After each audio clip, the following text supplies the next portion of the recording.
Wish is the all-new Disney animated studios film, so today, let's see if it's worth your time. Hey everybody, my name's Justin here. I try to watch everything that hits theaters and on streaming services. If you guys are like me, go ahead and hit that subscribe button down below and click that bell notification for more up and coming content. Young Asha makes a wish so powerful that it's answered by a cosmic force, a little ball of boundless energy called Star. With Star's help, Asha must save her kingdom from King Magnifico and prove that when the will of one courageous human connects with the magic of the stars, wondrous things can happen.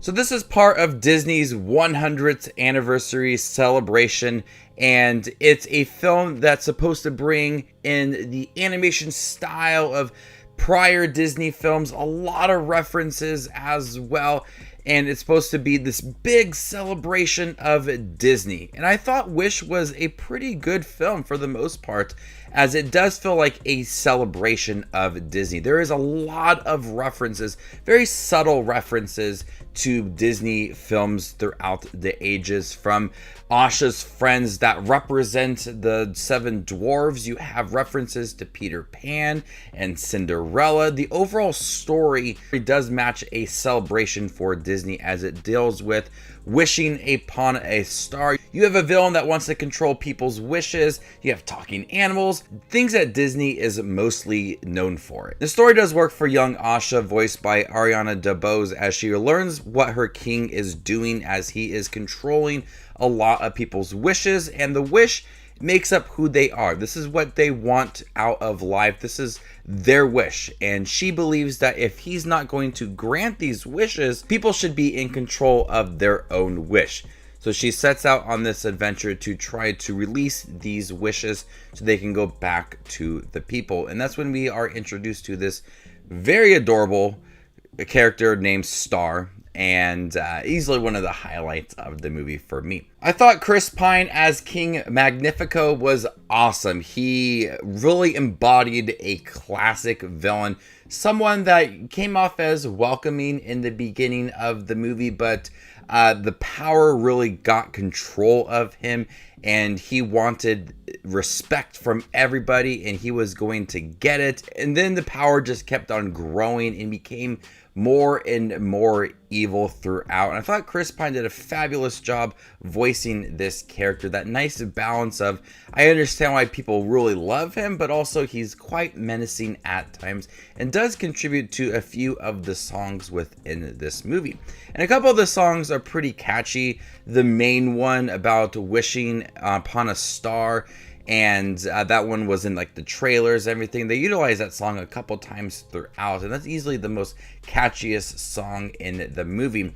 And a few of the songs, you know, they talk about introducing where they live and the king, how much people love him, and the wishes that are granted. And then some of them start to add a little more development for Asha along the way. The lyrics add for some nice development for the characters along the way.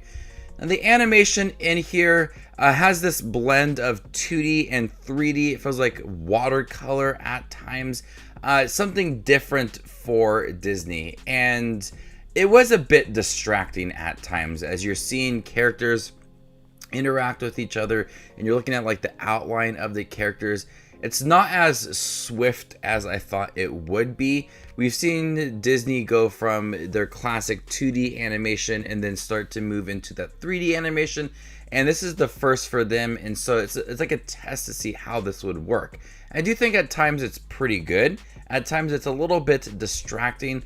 Not my favorite style of animation. I think other movies had pulled it off better, but I do appreciate doing something different, and also to celebrate the 100th year of Disney, showing the styles that they're best known for and kind of blending them together. For a film that is celebrating 100 years of Disney, I don't think it is the deepest film in their catalog. One that kind of moves at a quick pace and introduces certain plot points, and it becomes very vague. Ariana DeBose is really good as Asha, and they have that nice message of the people's wishes should be part of them. and they don't really go too deep into that. They just kind of mention it here and there. Okay, their wish should be part of them. Let's mention that again. And that's supposed to be the deeper meaning to all of that. But it comes off as pretty vague, pretty simple as well. She just says, you know what? People should have control of their own wishes. And that's all they really do with that. And then when they introduce certain plot points for our king in this movie, they don't do the best job of explaining certain motives and certain development for him as he becomes more aggressive and more in control of people's wishes. He tries to become more powerful, but it all becomes very vague and thin. They could really use a tighter script to add more emotion and more weight to these characters. I easily could see where they were going with certain moments, but it could have just been deeper and explored a little more. It is a pretty short Disney film. I think if you just tacked on a few more minutes to it, it really would have developed the overall message and story throughout, because it's a good story. I feel like it is a good story to celebrate Disney, but it isn't the deepest, meaningful story for Disney.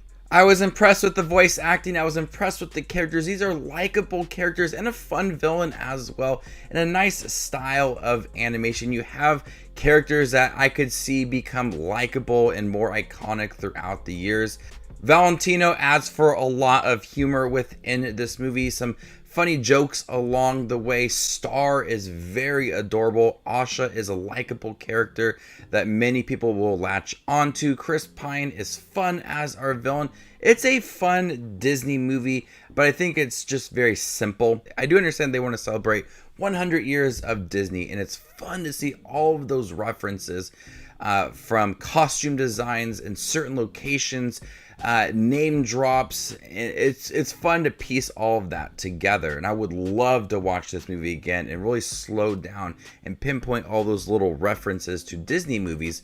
I just think it could use a stronger story and really develop the character and certain motivations, because it really does feel vague at times.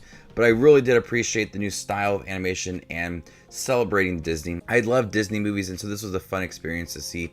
The celebration and the end credits was nice as well, highlighting the Disney animated movies that have come prior.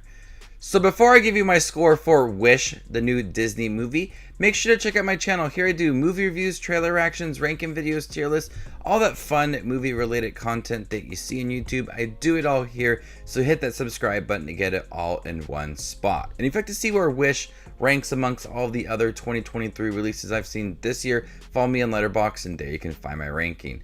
I'm going to go ahead and give Wish a B-. Thank you guys for checking out my review for Wish, the new Disney animated movie. Have you guys seen it by chance? What did you think about it? Let me know in the comment section down below, and stay tuned for more up and coming content like this.